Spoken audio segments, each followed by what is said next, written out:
Hello, my name is Thomas. Welcome to British Culture Albion Never Dies. Today I am joined by my good friend Caine as we talk about Gibraltar. What is Gibraltar? Well, listen to find out. Okay, Caine, thank you very, very much for joining me again. Thank you for having me back. It's been too long, I think. It has. And today we are talking about Gibraltar. Yeah, Gibraltar. I have very recently got back from my holiday to Gibraltar. Your listeners, of course, can't see me. If they could, though, they would see me with this beautiful golden tan, and my hair has gone more yellow because I've been out in the sun, because I've just spent 5 days in a beautiful place in the Mediterranean. So I thought that this would be a good chance to talk about that and share Gibraltar's Britishness and British history with your listeners. Fantastic. Thank you very much. And for those, who are not necessarily from the UK and might not be so familiar, can you tell me what is Gibraltar? Yeah, I think this is definitely worth talking about because certainly for your listeners who are in the US, they may never have heard of this place. And even I think some people in the UK, perhaps even some people in continental Europe, have perhaps never heard of Gibraltar because it is a very small place. It's not as popular to visit as many other places in the Mediterranean are. So yeah, I think that's where we should start. What is Gibraltar? Where is Gibraltar? So Gibraltar is a British overseas territory, and it is a peninsula at the very, very bottom of Spain. So if your listeners know cities like Marbella or Málaga, it's just sort of down the coast from that area. If you don't know where that is, you'll have to open up Google Maps. But if you imagine just across from Morocco, it's about 3 miles from the border of Spain to the very, very bottom. And I think it's about 1.5 miles across at the fattest point. So you can imagine it is a really, really small place. Only has a population of about 30,000 people. And there's actually a huge rock, a sort of mountain or hill that takes up most of the peninsula. So that 30,000 people, they're all sort of squeezed into one town area. Now you're probably wondering, what is a British overseas territory? And I think this is really interesting, and I'll explain it. And I think the best way to explain it is to begin by saying what it is not. And a British overseas territory, firstly, it's not part of the UK. So we shouldn't think of British overseas territories in the way that we think of Scotland or England or Wales, because British overseas territories are not constitute parts of the UK. They have a relationship with the UK, but they are not part of it. They are, what was the church was saying? We're in Europe but not of Europe. Yeah. Or the other way around. Yeah. So I suppose with British overseas territories, it's the other way around. They're of Britain, but they're not in the UK. The other thing that British overseas territories are not is they are not crown dependencies. And this is something that they often get confused with. In fact, when I was in line for the plane, I overheard somebody talking to their friend who they were traveling with, talking about how Gibraltar is a crown dependency. And of course it's not, it's a British overseas territory, which is different. I didn't walk up to the person and tap them on the shoulder. If you're wondering, I didn't want to be that guy. Oh, excuse me, you've actually got that wrong. I let him make the Alan mistake. Partridge, stop getting Bond wrong. Yeah, exactly. I didn't want to be that guy, so I just let him have his conversation. But no, British overseas territories are not crown dependencies. There are 3 crown dependencies. There's the Isle of Man, which is in the Irish Sea, in between Great Britain and Ireland. And then there are the 2 Channel Isles. Well, there's Jersey and Guernsey, and there's little islands which are attached to those 2 places. Those 3 are crown dependencies, and the British crown dependencies, their relationship with the UK is based on the fact that they are possessions of the British crown, and their relationship with what is today the UK goes back many hundreds of years. In fact, it predates the UK. It certainly predates the British Empire. These are very, very old relationships that have developed over time. There's no single piece of primary legislation or act of parliament which establishes their relationship. It's more like a lot of the British Constitution. It's based on evolution and convention and custom. And so, because the Channel Islands, that goes back to William the Conqueror. I mean, that's yeah, a very exactly. different relationship. Yeah, many hundreds of years. So yeah, and like I said, the actual relationship is based on the fact that they're possessions of what is today the British Crown. It's not that they have this sort of direct relationship with the UK as a polity, if you understand what I mean. But the crown dependencies are, for anybody who's interested, they are self-governing, autonomous island, I don't know what you'd call them, places, countries, nations. That's a difficult thing. But basically, they are, for all intents and purposes, independent. However, the UK is responsible for their foreign policy and for their defence. Now, the British Overseas Territories are in many ways quite similar in terms of their relationship with the UK. However, the British Overseas Territories are really kind of hangovers from the British Empire. So their relationship with the UK is far more recent. Their relationship is regulated by Acts of Parliament. And they're basically the last 14 places, there are 14 British Overseas Territories, that used to be part of the Empire, and they don't want to be independent or united with other places. And I think it's important to say that, because I think that there is this sort of knee-jerk assumption that if there's any place that has a relationship with a country like the UK or another former imperial power, and that place is very far away from the sort of core country, then people automatically assume that this is somewhere like the UK desperately holding on to its last piece of empire, when really that's absolutely not the case. Certainly not the case with the British Overseas Territories.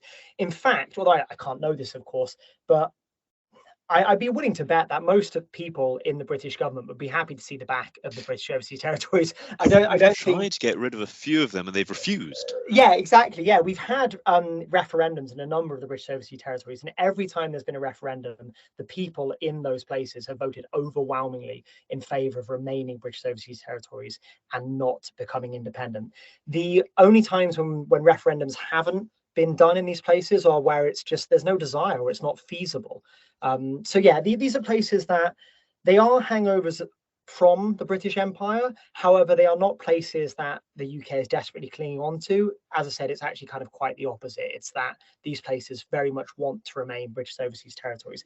Now, with regards to their constitutional position, like the Crown dependencies, they are internally self-governing. They have pretty much absolute authority over what happens within their borders: taxation, immigration, social policy, economic policy, etc., etc. The only thing that the UK takes care of is, like with the Crown dependencies, their foreign relations and their defence. It provides, support to ensure that they can actually remain British Overseas Territories and not be invaded by other countries. And of course, the example that pops to mind, I think, for everyone is the Falkland Islands, which is, the last. Many call the last sort of imperial war, right? That was the British government sending the military in order to preserve the Falklands as well. It wasn't called a British Overseas Territory then, but preserve it as a British place and not have it taken by force and made part of Argentina. As I mentioned earlier, there are 14 British Overseas Territories. I won't list them all. Most of them are sort of tiny islands, and I apologise to the places, but you probably haven't heard of. The ones that your listeners might be familiar with, but maybe don't know, are British Overseas Territories. Firstly, Bermuda. I think most Americans will know Bermuda. Bermuda is a British Overseas Territory. Bermuda, by the way, again, had a referendum on independence and voted to remain a British Overseas Territory. The Falkland Islands, as we've mentioned. And then a place you haven't heard of, or well, not you, but place perhaps your listeners haven't heard of, but I think it's definitely worth a mention, is the Pitcairn Islands. Have you heard of them? Yeah, they're really cool. I would like to, if I can be so bold, to claim your recommended rabbit hole. And recommended rabbit hole is Pitcairn Islands. I think that's how you pronounce it, right? Pitcairn? Yeah, Pitcairn, I'd say, but fully endorsed as a recommended rabbit hole. And I should say that if I meet somebody knows all 14 of them, I can almost guarantee they are a stamp collector, because they have really unusual additions, and it's a big thing for philanthropists. So Pitcairn, by the way, the Pitcairn Islands, has a permanent population of 50 people. 50. You heard that correct, 50. So, with regards to independence, I think the idea that a place for 50 people could be an independent sovereign nation is a bit absurd in and of itself. But all of those 50 people, they are descendants of mutineers who mutated. Well, what do you call somebody? Mutinied. Mutinied. That's it. Yeah, they didn't mutate. That comes later. People who mutinied, and then they settled on these islands with local, I think it was Tahitian or other Polynesian women, and then they've established a community there, and that community remains until this day, and it's a British Overseas Territory. If you're interested, there are a number of others. Feel free to go and look them up. So Gibraltar became a British possession. It wasn't called a British overseas territory at that point, but it became a British possession in 1713. So there was the War of Spanish Succession, which was a sort of great power war that happened in Europe. And then in order to bring peace after all this warring happened, there was a treaty. And as part of that treaty, Gibraltar was ceded in perpetuity to the British. And it has remained a British territory under different names. The most recent name is British Overseas Territory, which is the name that was decided, I think, in 2002 for all of these places. And I think it will be the name that will remain going forward. And yeah, so since that date, it has been British. And it's today a very sort of interesting outpost of British culture in a place where you probably wouldn't expect to find it. Everybody talks about how British weather is famously grim and rainy. Well, I can tell you from first-hand experience, Gibraltar weather is absolutely beautiful. It's incredible. Dry, hot, enough wind to keep you cool, not sticky and humid. I was thinking actually, because obviously you and I both lived in places that were extremely hot, didn't we, for quite some time in southern China. But the problem with those places was not so much the heat, at least this is how I felt, it was the disgusting levels of humidity. Shenzhen was pretty similar, right? Yeah. Whereas Gibraltar is a very, very nice dry heat. So you can walk around all day and the sun is blazing and the temperature's high, but you don't get all sticky, which I think is really nice. Now, I'll give you a quick overview of Gibraltar's British history, and I'm not going to go too in depth for this because, of course, it could go on for ages, and I haven't done a great deal of research, just sort of surface level research on the history. But it is a really interesting place if you are into history. This was, in fact, when I messaged you when I was in Gibraltar, I was saying that it's a really historic place. There's a lot of military history there. So if you're a bit of a history buff, don't think that going to Gibraltar is just somewhere where you'd go, to eat and enjoy the sun and stuff like that. You absolutely can do that, but also it's an incredibly historic place, which has been a really important part of the British Empire, and as such has, been involved in and seen many famous battles and so on and so forth. And you can still see a lot of that history today. It is now the perfect time to add in, for example, in the 1980s, James Bond went there. Yeah, the important part of British history. Yeah. Please do inform the listeners, because I'm not as much of a Bond fan as you. Sure. So the beginning of Timothy Dalton's first Bond film, The Living Daylights, starts off on the island of Gibraltar. So the camera does pan down to the rock that you describe. We see some of those military installations. It's a military training exercise, which of course inevitably goes wrong. But it's a pretty popular Bond location. Yeah. So for all of the Bond fans that are listening to this, I know there are many Bond fans, go back and rewatch that opening, and then you'll know the place that I'm talking about. Well, when it was ceded to the UK after the Spanish War of Secession, for one, it wasn't actually considered a particularly important possession. It's when you go there, you'll realize that for a start, as I mentioned, it's tiny, but also the majority of it isn't really inhabitable. It's covered by this massive rocky cliff mountain, right, called the Rock. It's not really the kind of place that you can live on. It's extremely dry. Getting water in Gibraltar has been a problem until very recently, just getting water there. So it was only inhabited, I think, from the sort of Middle Ages. So during the Roman times and the Visigothic kingdom of Hispania and so on, it wasn't inhabited because it just wasn't really considered, it wasn't worth it, right? It wasn't a nice place to live, I suppose. It wasn't considered a particularly important possession, but it nevertheless was a place that the British kept. And as it went on, it started to become more important because obviously the UK, the British Empire, lost the American War of Independence, and so lost the important trading routes. Well, I didn't lose the routes, but it wasn't trading with North America in the way that it was before, and it couldn't just buy things and take them over and so on. And as such, trade within the British Empire kind of moved to the Eastern Hemisphere, so it became more focused on India, China, what was then the East Indies, and so on and so forth. And so the route to get that way, the quickest route, as we obviously all know, is to go via Egypt, rather than going around the Cape of Good Hope.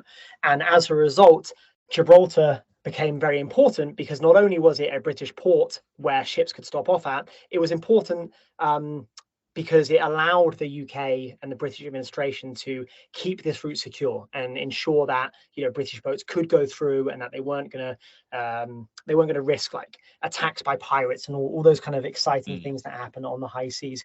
And when it became more important with the increased trade to the east, it attracted more and more immigrants, and by all accounts, it became a very cosmopolitan place. In fact, Benjamin Disraeli, who you've probably heard mentioned a number of times in this podcast, as he's, I think, Thomas and also my favourite British Prime Minister, perhaps. I think one of the most interesting, isn't he? Yeah, certainly the most interesting, at least. Anyway, Benjamin Disraeli actually visited Gibraltar back in 1830, and when he went there, he said that Gibraltar was a mixture of Moors with costumes as radiant as a rainbow or Eastern melodrama, Jews with skull caps, Genoese, Highlanders, and Spanish. So it was a very, very cosmopolitan place back in 1830, and I would say it's still an extremely cosmopolitan place now.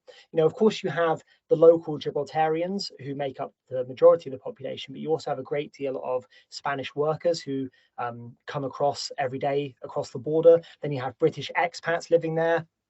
You also have a lot of Moroccans and so on. The diversity of it, the newspaper you gave me, which I'm surely going to do a podcast episode on, has a special pull-out on the Miss Gibraltar competition coming up. And I was very interested to notice that there's, not just traditional English names, but also Spanish names, and a fairly even split, I think. That's an interesting thing. Gibraltarians, Gibraltar obviously is a place that wants to be British, and famously Gibraltarians will say that they are British and that they feel very British. But Gibraltarian itself, I think, is, it's a unique culture, and Gibraltarians, yes, they are British, but they are also something else, right? In the same way that English people are British but also English, and Welsh people are British but also Welsh, I think that Gibraltarians are British but also Gibraltarian. Gibraltarians, you're right, most of the time they have names that are, I'm not sure if you technically call them Spanish. I know that the sort of local dialect of Spanish that's spoken is called Llanito. All right. L-L-A-N-T, L-L-A-N-I-T-O. Sorry, I don't have it written down. Which is a local dialect of Spanish, which is spoken natively by Gibraltarians. And so perhaps that's what you would say, that their names are Llanito names, I suppose. I'm not sure. But yeah, you're right.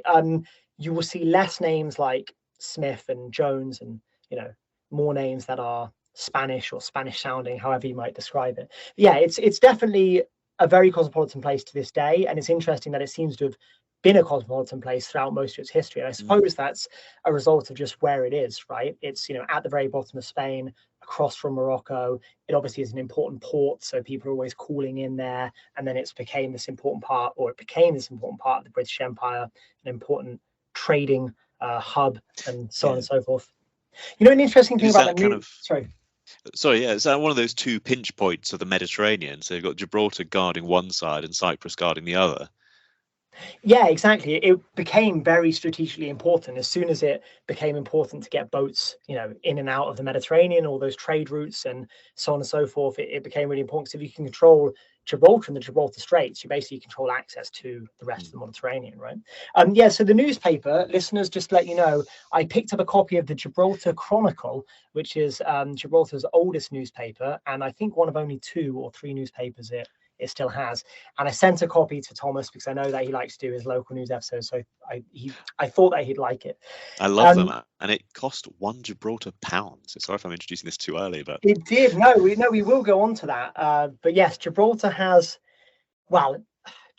its own currency, which is basically the same as our currency. So it kind of has its own currency. But yeah, we can cover that in depth a little bit more later. But one thing I want to say that was interesting about that paper, though, which you may not know, and I didn't know, by the way, until I read into it, was that the Battle of Trafalgar, which obviously I think everybody's familiar with, right?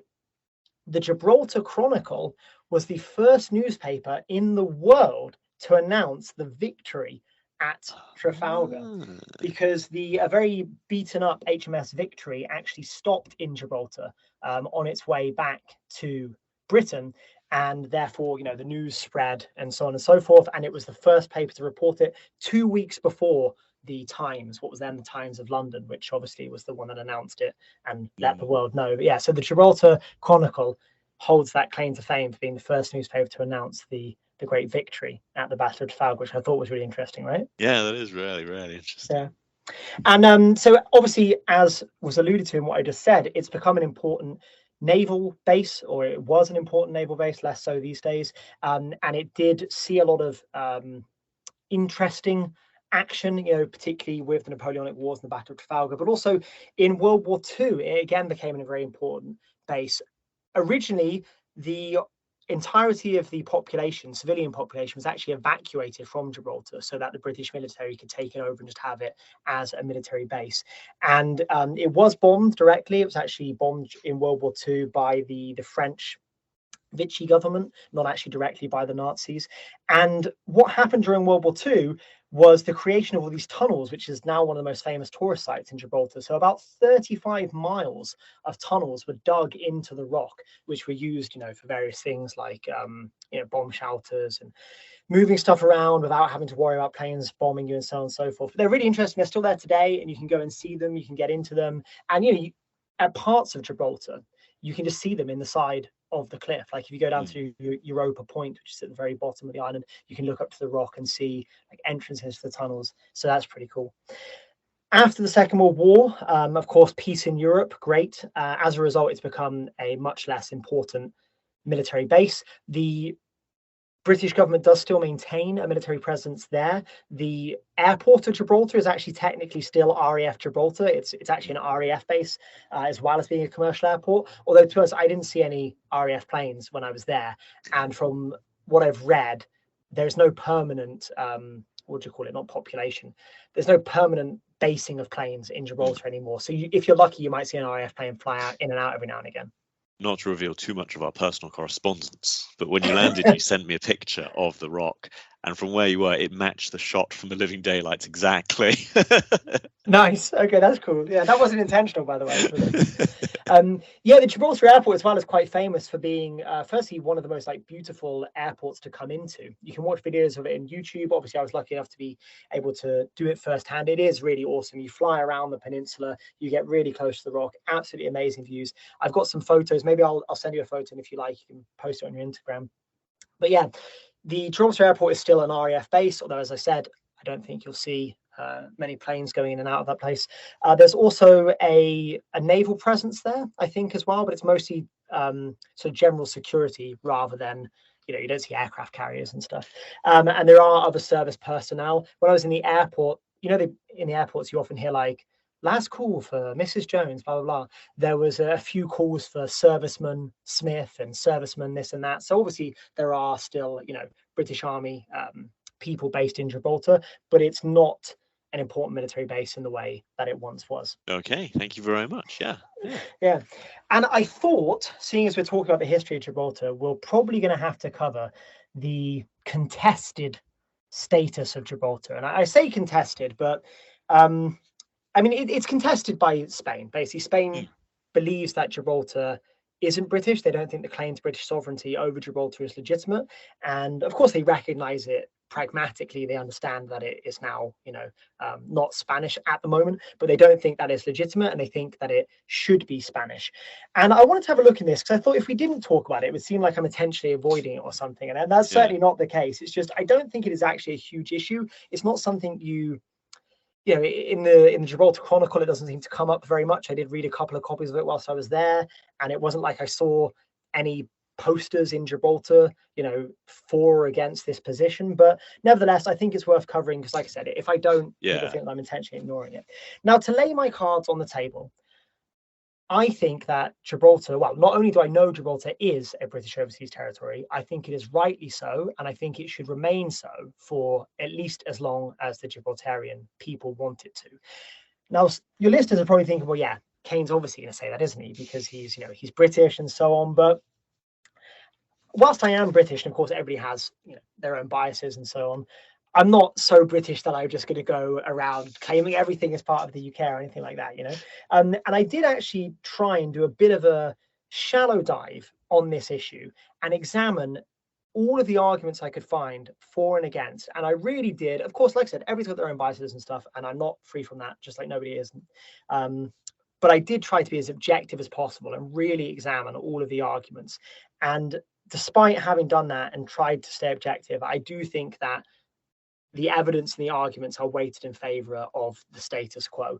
So what I'm going to do is I'm going to present you with the arguments and my interpretations of them, and then I will let the listener decide what the listener's position is.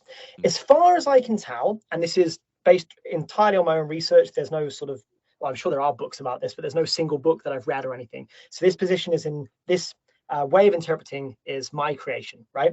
As far as I can tell, there are 4 arguments. There's the argument from geography, the argument from history, the constitutional argument, and the democratic argument. I came up with all those names, so don't go Googling them because I just invented them, right? So, like I said, they are my invention, but that does seem to me like that's how the categories of the arguments, right? No, I quite like this because this is the first time on the internet these categories is this podcast. So we are breaking news. Exactly. Yeah, hopefully. I mean, in years from now, scholars could look back, like scholars of international law and constitutionalism could look back to this podcast. So of those arguments, I'm gonna start with the one that I think is least compelling and move to the one that I think is most compelling, right?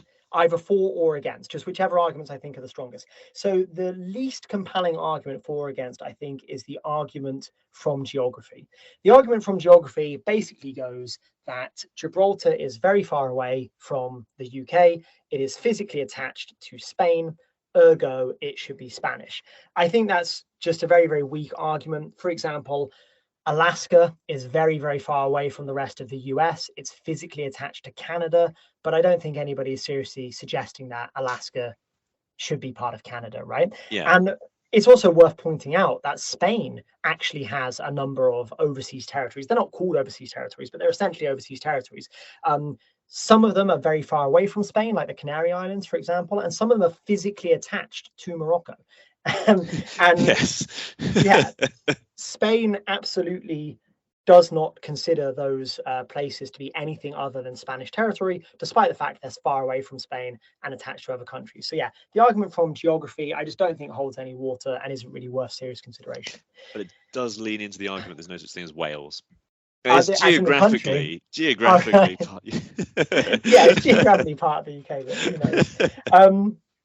Yeah, the next argument is the argument from history.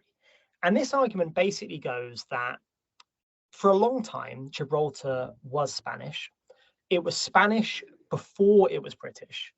Ergo, it is or it should be Spanish. Now, I think this argument is worth considering because I'm not somebody who thinks we have no duty to history, right? There's one way of looking at sort of political situations, which is to say that the only thing we need to consider is what people want right now at this moment. And I can definitely understand that argument, and it's a very powerful argument, but I don't think I can fully support it because some of my political thinking on things like this, on constitutionalism, have been quite heavily influenced by the works of Edmund Burke. And Edmund Burke famously said that if there's such a thing as a social contract, it's a contract between the living, the dead, and the yet to be born. And I do agree with that to a certain extent. I think that we do need to take into account the wishes of those who came before us and the effects on those who will come after us when making these kinds of decisions, right? So I do think the argument from history is worth considering. So let's look at it. Well, the first thing we should know about Gibraltar is that before it was Spanish, it was actually part of the Moorish Empire, which conquered all of what is today Andalusia. And the Moorish Empire, or at least, Gibraltar under the Moors, began in 711 and actually went on until 1462. So that's 750 years that it was part of the Moorish Empire, in some way sort of attached to what is today Morocco, right? And then it was in 1462 that it became Spanish. It was taken over by the Crown of Castile, which later became, one of the Spanish kingdoms and so on. And it remained Spanish in that sense until 1713. So that's 250 years. So it was actually Spanish for considerably less time than it was Moorish, right? And I think that's worth considering if we're going to make this argument. Also, its status as part of the Moorish Empire, if that's the right term for it, is older, right, than the Spanish one. Also, it's actually been British for 310 years. So again, it's been British for longer than it's been Spanish. Now, some of your listeners might be thinking, well, what about before the 700s, right? Who had it then? Well, the thing is, before the 700s, I don't think we can think about Spain as a political entity. Do you know what I mean? There was the Roman province and the Visigothic province of Hispania, but I don't think, can we consider those Spain? I don't think in any sort of meaningful way, in much the same way that I wouldn't consider Roman Britain to be the UK, right? And I wouldn't consider Roman Britain to be an Anglo-Saxon Kingdom of England. Do you know what I mean? It's just, it didn't really exist, right? I mean, it existed geographically, but we've already examined the geographical argument and said it's not really worth anything. So, so although I do think we should take the historical argument seriously, I don't think the argument is actually weighted in favor of the position that Gibraltar should be Spanish, because it's been British for a larger chunk of its history. It's also been not Spanish for almost 1,000 years, right? Which includes before the period when it was Spanish. So I think that's worth considering. If we're going to make the historical argument, we need to decide, well, why does that 250 years in between Moorish rule and British rule, why is that the most important period? Why is it not that massive 750 years of Moorish rule? Or why is it not the greater number of years of British rule, right? I think we need to consider that if we're going to look at that. Now, to be fair, the Spanish authorities themselves don't rely on the historical argument. They rely on what I've called the constitutional argument, which I think is the next best argument, right? And the constitutional argument basically says that under international law and modern conventions and customs of international law, it should be Spanish. Now, I want to look firstly at the Treaty of Utrecht. So the Treaty of Utrecht, how do you pronounce it, Thomas? Do you know? Utrecht. Okay, the Treaty of Utrecht. The Treaty of Utrecht was the treaty which ceded Gibraltar to Britain in perpetuity, to what is now the UK in perpetuity. And I can read you the text from that treaty because I went and found it. It says that Gibraltar is ceded the full and entire propriety of the town and castle of Gibraltar, together with the port, fortifications, and forts thereunto, belonging forever, without any exception or impediment whatsoever. That seems pretty categorical, that the treaty is saying that it is ceded in perpetuity. Now, of course, Spain, the Spanish authorities, those in Spain that think that Gibraltar should be Spanish, recognize that. They're not disputing that. However, what they claim is that treaty has been superseded by various UN regulations and I don't think you can call it UN legislation, but UN conventions and resolutions and so on. In particular, they focus on the UN's decolonization initiative. So the UN has this special committee on decolonization, and that committee was established with the goal of, well, doing what it sounds like, decolonizing the world. So, it was shortly after the Second World War, and they wanted to basically get rid of all of the last remnants of the European empires. And as part of the UN Special Committee on Decolonization, they have this list of territories which they consider to be colonies. They call them non-self-governing territories, I think, but they consider them to be colonies. There are 17 places on that list, and one of those places is Gibraltar. And as such, Spain argues that Gibraltar needs to be returned to Spain because of the UN's policy of decolonizing the world, and that Gibraltar is a colony. Now, the problem I think with this is, like a lot of things that are good in practice, good in theory, they are often not so good in practice. So the 17 places on the UN's list, these 17 places that it basically considers colonies that need to be decolonized, none of them actually want to be anything other than what they are. So this has been proved time and time again. Whenever there have been referenda in these places, whenever they've offered these places chances to unite with other places which they perhaps were once part of, it's been rejected completely. So an example that the US listeners might be familiar with is Guam. Guam is an unincorporated territory, and they've had 3 status referenda. And in all 3 of those, they've actually voted for closer ties with the US. They want to be a commonwealth, much like Puerto Rico, but unfortunately the US government hasn't allowed them to do that. But they've rejected the idea of independence time and time again. Now, I do know it's a little bit more complicated than that. There is a bit of a movement for independence within Guam. There are some people who want to be independent, but every time it's been put to the people, or every time there's been like opinion polling and stuff like that, they've rejected it outright. And what they actually want is not only status quo, not independence, they want closer ties with the US. But I really think the best example of where the UN's policy, which I think is a good policy, I mean, who could disagree that, there should be an end to colonialism? I think that's a fair point. But the best example of where it doesn't really play out well in practice is with New Caledonia. So New Caledonia is a sort of French overseas territory. They don't call it that, but it's basically that, in the South Pacific. And New Caledonia has had 4 independence referenda, most recently in 2021, where 96.5% of the population voted against independence. So at this point, you've really got to wonder, does the UN want to just force them to be independent? I mean, what can France do at this point? France has given them 4 chances, and every single time, that's not a small margin. We're not talking of like the Brexit vote, 52 to 48, right? This is 96.5%. So I think you'll take independence and you'll like it. Exactly. So I absolutely think that this was, especially when it was created, you've got to think this was shortly after the Second World War, when many European powers still did have real empires. Many of the places within those empires genuinely did want independence, and they were fighting for independence. And for the UN to make a policy to facilitate that was, at that time, the right thing to do. However, when we fast forward today, and you've got places like New Caledonia, where it's absolutely clear that the population 100% doesn't consider themselves a colony, doesn't want to be independent, then you have to wonder how useful and how sort of appropriate this policy is, right? And I think that's something. 7.5% of people. That's us.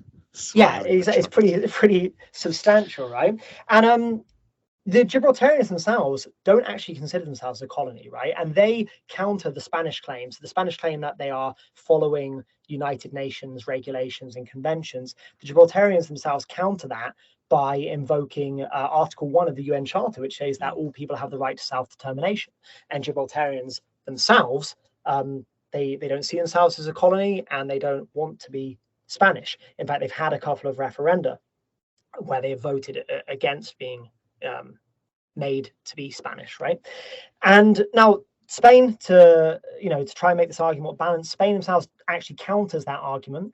They point to UN Resolution 1514, which says that any attempt aimed at the partial or total disruption of national unity and the territorial integrity of a country is incompatible with the purposes and principles of the Charter of the United Nations. So that article is designed to sort of complement the right to self-determination, to make it so that countries can maintain their territorial integrity and not just splinter into multiple parts. And that's sort of where Spain says, well, Gibraltarians can't really invoke the right to self-determination because in so doing, it splits up Spain. Although, of course, the reality is that Gibraltar's been British for 300 years, right? And that takes us on, I think, to the final argument, and the one that I think is the most compelling, which I've called the democratic argument. And that argument goes that it should be up to the people of Gibraltar to decide their future. And there has been 2 referenda about Gibraltar's status. The first was in 1967, where the people were asked to vote either to remain British, it wasn't called a British Overseas Territory then, but to remain British as they are, or to be given, or for their sovereignty to be given over to Spain. 99.6% voted to remain British. There was another referenda in 2002, and this one's quite interesting actually, because it was organized, well, the referendum wasn't organized, but the whole policy was organized by Tony Blair. And Tony Blair, you could do a whole podcast on Tony Blair. He was a very interesting person, and in many ways he was in many ways he was quite revolutionary, particularly when it came to the UK's constitution and its relationship with other countries and so on and so forth. And so Tony Blair, basically, he wasn't so keen on the idea of there being any sort of remnants of British Empire. So what he did was his administration set about negotiating a deal for shared sovereignty with Spain. They knew they wouldn't be able to get it so that Spain, that Gibraltar could actually be part of Spain, but they thought, well, they could do some sort of shared sovereignty in the way that Spain and France have shared sovereignty over Andorra, right? Something like that. So they negotiated this deal. It was all done. It was signed, sealed, delivered. All it needed, unfortunately for Tony Blair, was to be approved by the people of Gibraltar. So they put it to a vote. Remember, this vote is not about Gibraltar becoming Spanish wholly. It's about Gibraltar sharing sovereignty. So it's a little bit less than what it was in 1967. So in that referendum, where the people were asked, do you want to remain wholly British or do you want your sovereignty to be shared with Spain? 98.9% voted to remain wholly British. So there really isn't, as far as I can tell, any political will at all amongst the Gibraltarian people to change their current relationship with the UK and their relationship with Spain. There is not a single political party or political pressure group that I could find pushing for unification with Spain. It seems pretty clear to me that the will of the Gibraltarian people is to remain British. And I think that's the most compelling argument, partly because it's just so overwhelming, right? And also pragmatically, what are you going to do? How could you force 98.9% of the population to change their sovereignty to a country that they don't want to be sovereign over them, right? Whenever I hear of these things, I always imagine the conversations in people's homes, like, who was that 1.1%? Oh, I bet I know who it is. I bet it's him. yeah. Who's that guy, right? Makes you wonder. But I think, to be honest, all of the other arguments, interesting as they are, certainly the constitutional argument, which I'm sure there are many like constitutional lawyers and people studying international relations would be really interested in that. I don't think any of the previous arguments trump the democratic argument. I say not least because of just pragmatically, how could you possibly enact something which 98.9% of the population were against? But also as well, I don't really think, maybe there's something to the constitutional argument. I'm not a constitutional lawyer, but the argument from history doesn't seem that strong to me. And I said the argument from geography seems like nonsense, really. Yeah. It's always interesting whenever you see these historic claims over territory. It's always a very specific point in history, and it's usually the one that benefits whoever's making the claim.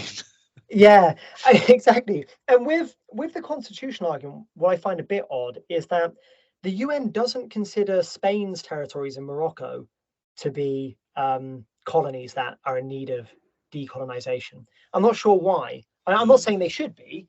I don't really have an opinion on it. I haven't looked into it, but it seems odd because in many ways, the Spanish territories in Morocco are very similar to Gibraltar, right?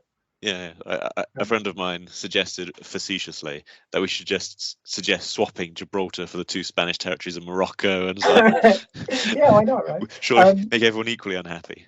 Yeah, or even the ones that aren't, say, attached to Morocco, like the Canary Islands, which are, were not Spanish originally and now are, and so on. But again, I don't think they should.